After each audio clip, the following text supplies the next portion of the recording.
Estamos muy contentos de que de nuevo ustedes estén con nosotros en esta nueva emisión de nuestro programa Protagonistas por Visión Democracia TV Construyendo Futuro.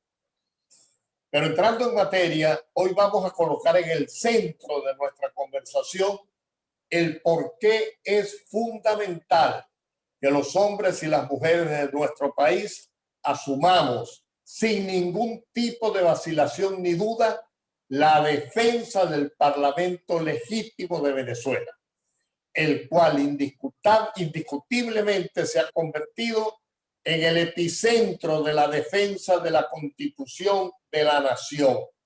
Igualmente es necesario profundizar y extender la lucha para lograr elecciones presidenciales y parlamentarias como desenlace de un dramático proceso de transición que nos conduzca a unas elecciones que por su transparencia y apoyo internacional le ponga punto final a la usurpación que desde el vértice del actual régimen ha provocado el mayor desastre económico-social de toda la historia contemporánea de nuestra querida patria, sin olvidar jamás que el daño más grave que se le ha hecho a la ciudadanía venezolana es el que se refiere al aspecto ético y moral. Sobre estos temas primordiales, los que hemos mencionado, la defensa de la Asamblea Nacional Legítima y la lucha por elecciones transparentes, vamos a conversar con una invitada de lujo que ha sido protagonista especial tanto en su estado donde vive y se desenvuelve, que es el estado Monagas, como en el seno de la Asamblea Nacional. Se trata de la doctora María Gabriela Hernández. María Gabriela es abogada egresada de la Universidad Católica Andrés Bello. Además, especializada en Derecho Constitucional, Derecho Procesal, Mercantil y Laboral.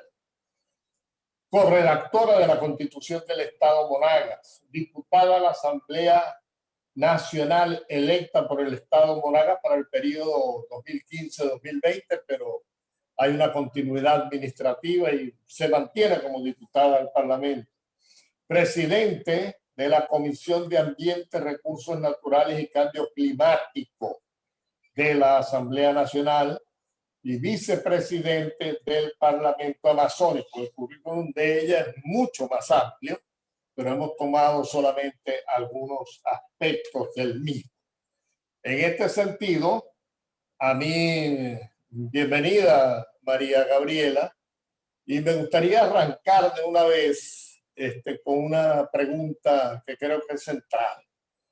¿Por qué decimos que el mandato de 14 millones de ciudadanos para los diputados electos a la Asamblea Nacional en el 2015 fue un mandato ordenando un cambio profundo en el rumbo político del país? Es decir, la pregunta es, ¿por qué afirmamos esto? ¿Por qué afirmamos que fue un mandato para que se produjera un cambio profundo en el rumbo político del país? Bienvenida, María. Gracias, Fernando. Me place muchísimo, profundamente tener esta conversación contigo hoy y además expuesta a quienes te siguen en el programa, fundamentalmente a los zulianos, imagino, que son los primeros que están siguiéndote por esta vía.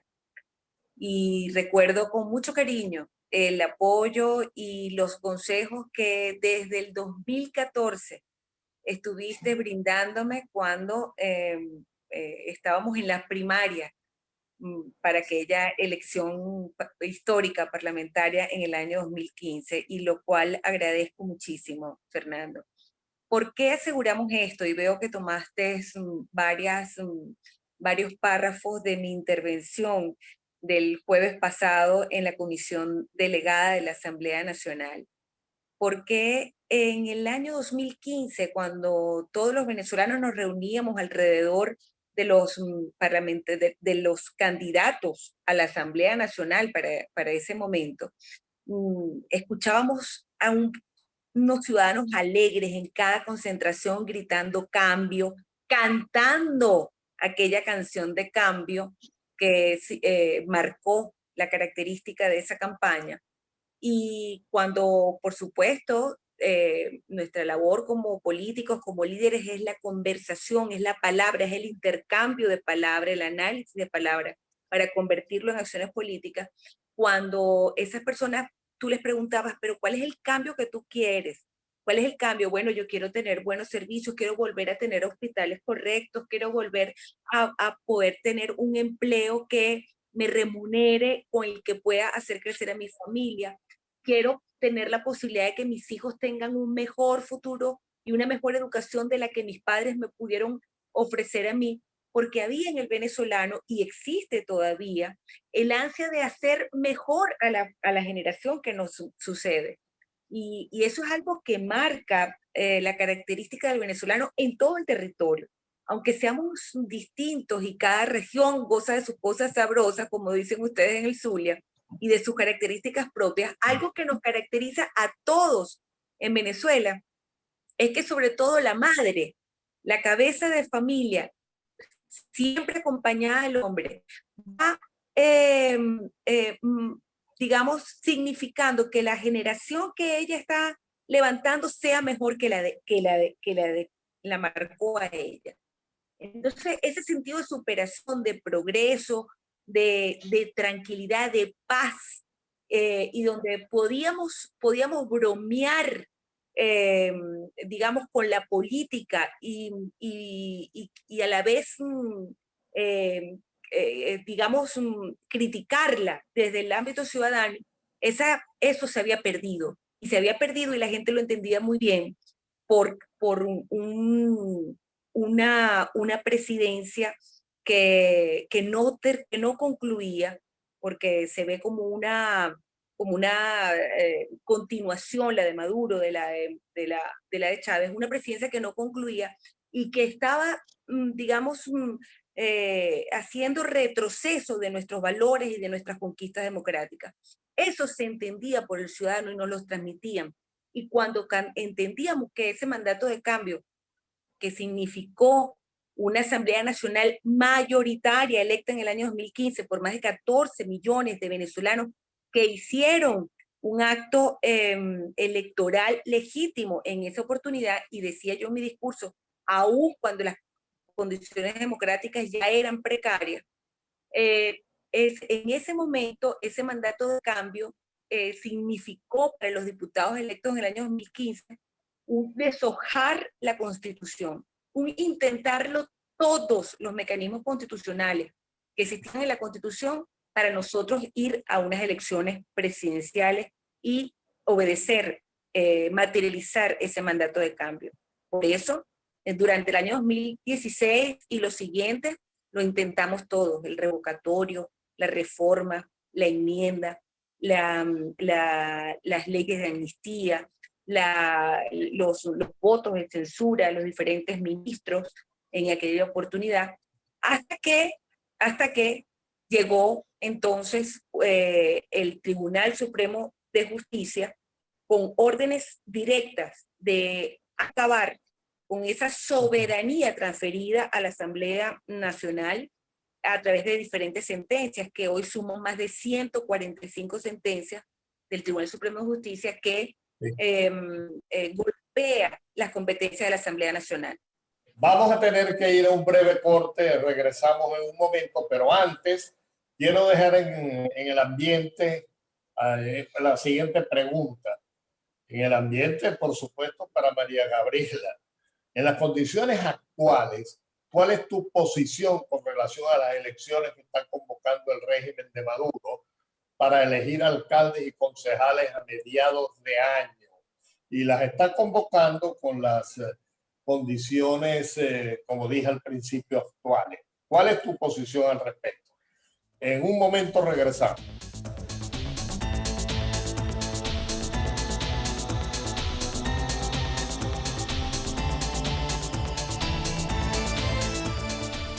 Bueno, estamos conversando con la doctora María Gabriela Hernández. Ella ya fue presentada, pero es bueno recordar que actualmente es diputada a la Asamblea Nacional y una lideresa de mucha importancia en el estado de Monagas. Es protagonista realmente en ambos ambientes, en ambos ambientes. Habíamos dejado en el aire la siguiente pregunta. En las condiciones actuales, ¿cuál es tu posición con relación a las elecciones que está convocando el régimen de Maduro para elegir alcaldes y concejales a mediados de este año? Adelante, María Gabriela. Fernando, las condiciones actuales, las de hoy, enero del año 2021, no son distintas a aquellas del 2018 o aquellas de diciembre del año 2020 que nos llevaron a desconocer tanto al acto electoral como a sus consecuencias. Y ese desconocimiento por parte de la Asamblea Nacional y del pueblo venezolano, de los ciudadanos venezolanos, trajo como consecuencia la calificación de usurpador de quien hoy usurpa la presidencia de la República, aparte de otros calificativos, pero también lleva a la consideración importantísima que no podemos dejar de destacar de que el mundo entero, el mundo democrático, desconoció esa elección, entre comillas, realizada el 6 de diciembre del año 2020 y desconoce también sus efectos. Pero no solamente el mundo democrático y los gobiernos democráticos del mundo y los organismos multilaterales, sino más importante aún, el pueblo venezolano, los ciudadanos venezolanos, en consulta constitucional realizada el 12 de diciembre del año 2020, dijimos que no había un reconocimiento de una elección como tal el 6 de diciembre. Entonces, las condiciones de hoy, enero del año 2021, no son distintas a aquellas que nos llevaron al desconocimiento de tanto el acto político de la dictadura como sus consecuencias. Eso no quiere decir que los venezolanos hayamos perdido el respeto, el amor, la consideración al voto. Todo lo contrario, todo lo contrario. El venezolano tiene una profunda convicción democrática y tiene una fiel creencia en el voto. Y esa fidelidad en el voto y el haber arrebatado la dictadura, la posibilidad de que con ese voto podamos elegir, es lo que nos mantiene rígidos en nuestra posición, de exigir elecciones libres, justas y verificables en Venezuela, pero también nos mantiene flexibles, porque la política debe ser así, pero también nos mantiene flexibles para lograr acuerdos que garanticen esas condiciones para ir y convocar a unas elecciones que deben pasar por el filo de una estrategia que conlleve a varias elecciones, a la presidencial, a la de la Asamblea Nacional, que están en mora, y a las regionales, que son las más importantes para el ciudadano. El ciudadano va a elegir al funcionario público más cercano a él y debe hacerlo.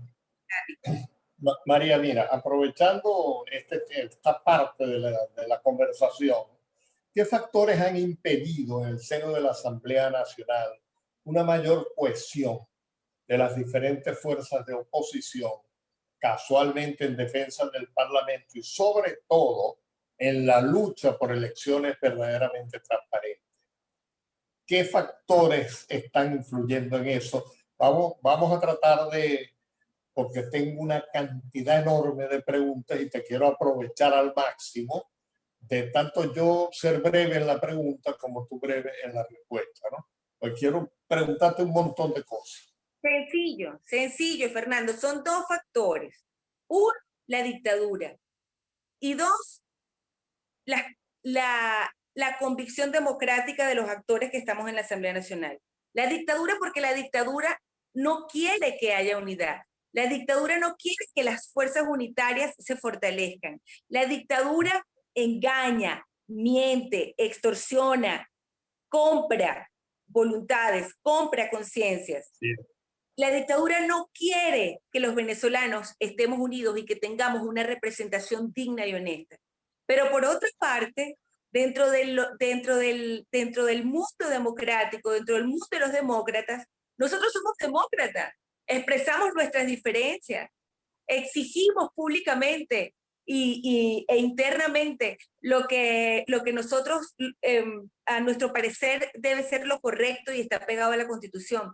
Entonces, son dos factores, pero la inteligencia de los políticos, la inteligencia de los líderes, está en sobreponernos tanto a la extorsión, a la mentira y a la falta de dictadura, como a nuestras propias diferencias para abocarnos al bien común de Venezuela. Por supuesto, mira, ¿cómo crees tú que cada ciudadano venezolano puede ayudar, cada ciudadano venezolano, porque este no es un problema nomás de los diputados y de los políticos, puede ayudar en la defensa del Parlamento y en la lucha para lograr elecciones transparentes? ¿Cómo crees tú? Más allá, no es como creo yo puede ayudar el Parlamento, porque el Parlamento es apenas un pedacito de esto. ¿Cómo puede ayudar? ¿Cómo debe ayudar cada venezolano al restablecimiento de la Constitución? Primero, entendiendo que nosotros somos cada uno como ciudadanos garantes de la Constitución.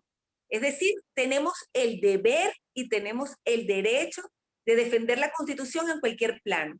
Y segundo, haciendo la desobediencia civil, legítima, pacífica, que contempla el artículo 350. Que por cierto, tú en la exposición tuya en la Asamblea haces una relación de todos los momentos de desobediencia civil que ha tenido el Parlamento. Lo que le revienta a la dictadura de cualquier tipo es que el ciudadano no le obedezca, que el ciudadano se le rebele, que el ciudadano le exija, que el ciudadano se le plante de frente sin miedo, sin miedo, sin miedo, que el ciudadano se le empodere y se le enfrente. Y la manera de enfrentar este tipo de dictaduras es, como nos lo dice nuestra propia Constitución y como nos lo dice la historia, es desobedeciendo todo lo que nos diga que sea contrario a la Constitución y que sea contrario a los derechos humanos. Perfecto. Mira, ¿cuál es la situación? Tengo que aprovechar que tú eres presidente de la Comisión de Ambiente. ¿Cuál es la situación sanitaria en el estado de Monagas en la actualidad? Y en particular, ¿cuán efectivo está siendo el control sanitario de la pandemia? Este es un tema que está un poquito al margen, pero tú estás en el centro del asunto porque eres diputada por Monagas y además presidente de la Comisión de Ambiente. Mira, hoy la comisión delegada de la Asamblea Nacional, tanto el diputado William Dávila como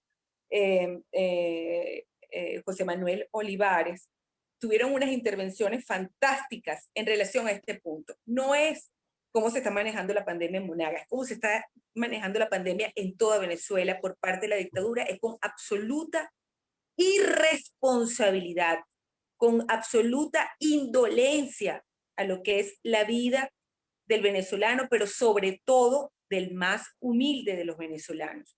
Los hospitales vienen en un proceso de destrucción de su infraestructura y de su capital humano desde mucho antes de la pandemia. Por eso es que hablábamos en el año 2016 de declarar una emergencia humanitaria compleja en nuestro país, era fundamentalmente por el tema salud. Nos agarra la pandemia en un momento muy, muy difícil del país y el tratamiento de la pandemia en nuestro país ha sido absolutamente desastroso e irresponsable. Cuando en enero del año 2021 ya todos los países de América Latina iniciaron sus procesos de vacunación a la población, en Venezuela un inmaduro e irresponsable presidente usurpador desde Miraflores anuncia la distribución de unas gotas milagrosas e irresponsablemente y con mucho dolor, y lo tengo que decir como cristiana católica, usa el nombre de José Gregorio Hernández para nombrar una supuesta solución a la pandemia que no es tal y que la comunidad científica venezolana ha rechazado con mucha responsabilidad. Pero por otra parte, el usurpador le indilga la responsabilidad de no tener la vacuna tanto a la Asamblea Nacional como a Juan Guaidó, cuando nosotros hemos sido explícitos y quienes de algún modo nos ayudan a salvaguardar los bienes de la República en el extranjero, han dicho explícitamente que para el tema de la salud, para el tema de la emergencia humanitaria, los recursos estarían disponibles. Pero otro rasgo de la indisciplina y de la irresponsabilidad del usurpador para el tema del tratamiento es que aquellos acuerdos que se han llegado con la Organización Mundial de la Salud para atender la crisis humanitaria y la pandemia en Venezuela han sido totalmente desatendidos y rotos por parte del usurpador. Mira, María Gabriela, da la impresión de que el Maduro, el dictador, el tirano, quiere que todos los venezolanos se mueran o se vayan. Da la impresión esa, pero tenemos que ir a un corte y vamos a ir a ese corte y regresamos inmediatamente, pero cuando regresemos, yo te voy a hacer una pregunta, no te la voy a decir de una vez, sino que te voy a hacer una pregunta que tiene que ver con algo muy interesante. ¿Ok? Bueno, vamos y regresamos inmediatamente.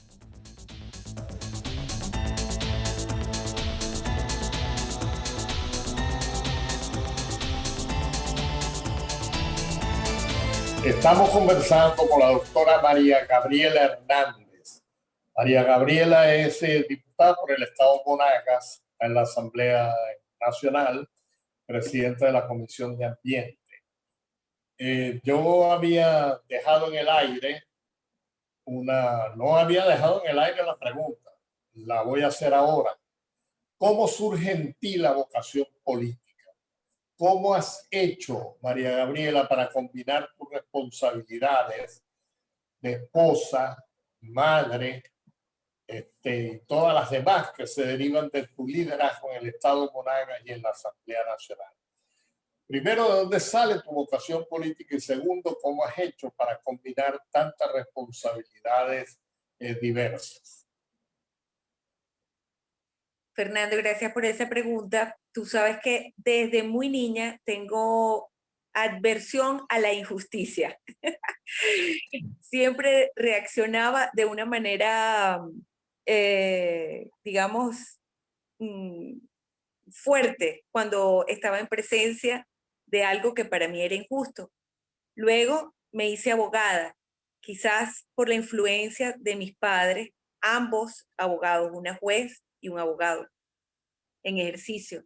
Y luego, justo cuando empieza la era de Chávez, estoy en mi primer embarazo con mi primera hija, que hoy tiene 23 años. Que tienes 3 hijas, ¿no? Tengo 3 hijas. La mayor tiene 23 años. Ejercía yo en mi carrera como abogada y además atendiendo las responsabilidades de la familia en cuanto al tema empresarial. Pero el tener a esa criatura en la barriga y escuchar lo que se nos estaba avisorando en ese futuro inmediato, bueno, fue como que se revolvió todo, ¿no? El sentir de una madre, más ese sentir que desde niña me impulsaba a reaccionar enérgicamente ante una injusticia. Entonces, en una conversación histórica con mi esposo, dije en una oportunidad, le dije a mi esposo, mi vida, o yo me voy del país, porque si me quedo, es para enfrentar esto, es para enfrentar esto. Y así él me dio el apoyo porque es un hombre que también tiene una profunda conciencia de justicia, es abogado también. Y entonces me dijo, yo te apoyo, pues. Y desde ese momento que me apoyó, cada vez que tengo que pedirle el apoyo para algo más grave o más grande, pues ya no, le recuerdo aquella conversación y no se puede negar. No, y me consta que le cogiste la palabra en serio. Pues yo te he visto trabajando allá en Monagas y arrancas en la mañana cuando yo te vi y eran las 10, 11 de la noche, estábamos conversando, ¿no? En la última reunión tuya de ese día. Mira, ¿qué papel le asignas tú al apoyo internacional en la defensa del Parlamento y en la lucha por elecciones transparentes y por qué? Y vamos a ir llegando, sí, a algunas conclusiones, porque estamos un poquito pasados del tiempo. Adelante. El apoyo internacional, el apoyo político internacional es vital. Siempre lo ha sido en cualquier lucha y conquista del hombre por sus derechos humanos, pero hoy en la humanidad el mundo es cada vez como que más pequeño. Las comunicaciones nos han acercado no solamente a los hombres y mujeres, sino también a los líderes y a los estados. Entonces, es imposible que un propósito de la humanidad se dé solo con el concurso de las democracias poderosas o de los estados poderosos sin el concurso del resto de los países. Por ejemplo, en el tema del cambio climático, que es un tema que me apasiona y que estoy trabajando desde que llegué a la Asamblea Nacional. Los propósitos de la humanidad respecto al control del clima y de la preservación de la vida y de la naturaleza no pueden ser posibles con el concurso solo de las potencias, solo de Europa, que es muy importante. No, es importante entonces hacer que todos los países se sumen a esa corriente. Y en el caso de los derechos humanos, en el caso de el establecimiento o de la recuperación de la democracia, como es en el caso venezolano, tan importante por su ubicación geopolítica, tan importante por sus recursos estratégicos para el mundo, pues el concurso de los estados, de los gobiernos y de los ciudadanos aliados de la democracia en el mundo apoyen nuestra causa, pero también que apoyen al ser humano venezolano que hoy sufre de una profunda injusticia, tanto dentro de nuestro país como afuera. Y que en la medida en que seamos solidarios con este venezolano, en la medida en que seamos solidarios con Venezuela, pues Venezuela se va a comprometer con los objetivos de desarrollo sostenible y con los objetivos del mundo de una manera inmediata, porque la libertad y la democracia están ligadas al desarrollo de la humanidad. Mira, María Gabriela, yo voy a hacer tu comentario y quiero tipo conclusión. Una de las conclusiones, tú puedes agregar cualquier otra, ¿no? En defensa del Parlamento y en la lucha por lograr elecciones transparentes, ¿no crees tú que es muy importante la mayor cohesión de los diferentes movimientos de oposición? De tal manera que el sectarismo, el egoísmo, la mezquindad, así como las aspiraciones personales de grupos y de partidos, ¿no crees tú que tienen que ser erradicadas? Porque la tarea de liberar a Venezuela está por encima, es más grande que cualquiera de nosotros. Absolutamente de acuerdo, solo te hago una precisión, no solamente son grupos de oposición, tenemos que hacer una gran coalición de demócratas, de ciudadanos demócratas en Venezuela. Un poco el mandato que está implícito en la consulta del diciembre del año 2020, esa respuesta que dio el ciudadano venezolano a esas tres preguntas, implica eso, porque los objetivos planteados allí, las exigencias planteadas así son de tal entidad que requieren entonces el concurso de todos los ciudadanos, por encima de organizaciones políticas, por encima de colores, requieren es el concurso de todos los ciudadanos.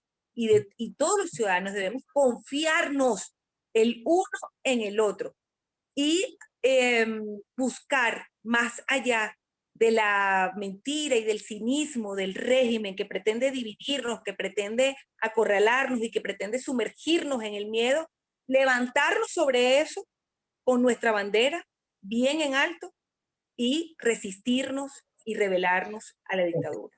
Ok, entonces otra conclusión combinada con esta es que es necesario que cada uno de los habitantes de la nación se incorporen a la defensa del Parlamento y a la lucha por elecciones transparentes con acciones concretas en lo que podríamos llamar el heroísmo cotidiano.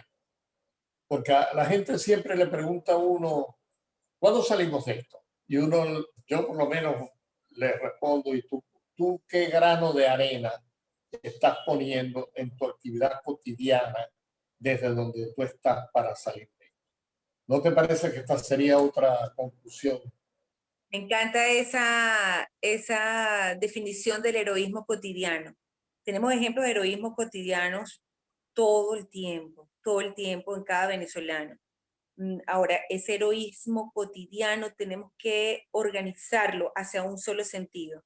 Si estamos claros en Venezuela que el núcleo del mal está hoy en quien usurpa el poder y en el arrebato de los valores de trabajo, de honestidad, de participación que nos han querido, digamos, arrebatar, pues es eso lo que tenemos nosotros que enseñar y mostrar.